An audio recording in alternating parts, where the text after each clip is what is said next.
Hey guys, kila siku nawaambia muziki wa Burundi wanaouweza ni hawa wasanii wa kizazi kipya mnabisha, na kweli wameonyesha uwezo mkubwa sana katika hii freestyle ya leo. Hey, subiri kidogo, sina maana ya kuwadogosha manguli wa zamani, hapo mnielewe vizuri. Namaanisha hawa wasanii wadogo kwa sasa ndo wanaongoza tasnia ya muziki na wanabadilisha mchezo huu kabisa kwa sasa. Na wasii tusikilize hii freestyle ya Benturo ili muone jinsi gani alivyoitendea haki hii biti. So usisahau kutoa maoni yako hapo chini kwenye komenti, kwani tunapenda sana kusikia maoni yenu.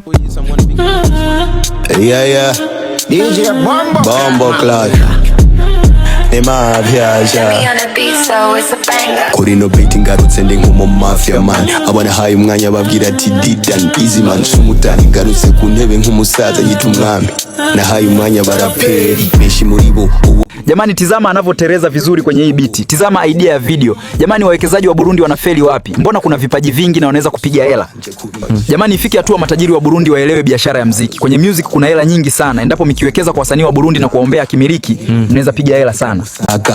Uviriza zinofazi kata za matati no bitiraga unyenga matako ya nerinati. Ichuma chumudagi. Kama bati super bati ndarapa bafana bakavuga ni kipaji.